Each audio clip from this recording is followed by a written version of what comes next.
ఇది 20 రోజులు అవుతుంది అయిపోయి. హాయ్ ఫ్రెండ్స్, ఈ దీంట్లో పైపులు వేసి ఈ ఫ్లాట్లో పైపులు వేసి దగ్గర దగ్గర 15-20 డేస్ అవుతుంది. ఇంతవరకు ప్లాస్టింగ్ చేయలేదు. అప్పుడేమో నేను అన్నాను జస్ట్ ఒక 2 డేస్ లేట్గా వస్తాను, నాకు వేరే సైట్లో పని ఉంది, ఒక 2 డేస్ తర్వాత వేస్తాను, పైపింగ్ వేస్తానని చెప్పాను. పైపింగ్ వేస్తానని చెప్తే లేదు లేదు లేదు మాకు అర్జెంట్ ఉంది, తొందరగా కావాలి అని చెప్పి చేశారు. ఇక చూస్తే 20 డేస్ అయింది అయిపోయి పైపింగ్ చేసి, ఇంతవరకు ప్లాస్టింగ్ మొదలు పెట్టలేదు. ఈ గోడ కూడా ఇక్కడ కడతా అన్నారు, ఈ గోడ కూడా కట్టలేదు. అసలు నాకు అర్థం కాదు ఏంటంటే, ఇప్పుడు మేస్త్రీలకు పని లేదని చెప్పి ఎలక్ట్రీషియన్ పైపింగ్ వేయమని అప్పుడు అంటారు. ఫాల్ సీలింగ్ వాడు, ఆఖరి ఫాల్ సీలింగ్ వాడు కూడా వాడికి పని లేదంట, నువ్వు తొందరగా వైరింగ్ ఉంచితేనే వాడు షీట్లు పెట్టుకోవాలి, వాడు పని వాడు ఆగట్లేదు అంటారు.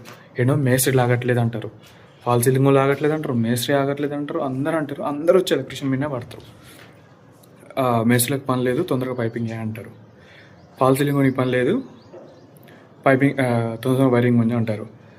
మనకి వేరే సైడ్లో వర్క్ అయిపోతే మనం సార్ తొందరగా మనం పైపింగ్ వేస్తాను, తొందరగా స్టార్ట్ చేసుకుని నా వర్క్ స్టార్ట్ చేస్తానంటే, మనం వచ్చినప్పుడేమో 2 రోజులు అది క్యూరింగ్ కావాలబ్బా, మొన్న అప్పుడే కొడితే ఎట్లా, నువ్వు అప్పుడే కొడితే నీకు పని లేదని చెప్పి నువ్వు కొట్టేసినావు అనుకో రేపు ఇబ్బంది అవుతుందని అప్పుడు అంటారు.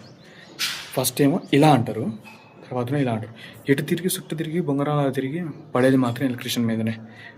నిజంగా అసలు ఎట్లా అంటే, ఫ్లోరింగ్ వాళ్ళు కూడా ఫ్లోరింగ్ పైపులు వేద్దామంటే ఫ్లోరింగ్ పైపులు వేస్తే నువ్వు తొందర పైపులు వేస్తే వాళ్ళు బండలు వేస్తారు అంటారు. మనం పైపులు వేసిన నెలకు కూడా బండలేరు, వాళ్ళు కట్ చేసుకొని అన్నీ చేస్తారు, నెల అవుతుంది అటు ఇటు, అప్పుడు కూడా బండలేరు. మనం పైపులు వేసి అవి పగిలిపోతుంటే మళ్ళీ రెండోసారి వచ్చి కూడా పైపింగ్ వేయాల్సి వస్తుంది. ఇలా ఉంది. ఎటు తిరిగి బొంగరం తిరిగినట్టు ఎటు తిరిగి లాస్ట్కి వచ్చి పడేది మాత్రం ఎలక్ట్రీషియన్ మీదనే. ఇది నిజమా కాదో కామెంట్ చేయండి. Thank you for watching. మన ఛానల్కి ఎవరైనా కొత్తగా వస్తుంది సబ్స్క్రైబ్ చేసుకొని ఫాలో అవ్వండి ఫ్రెండ్స్.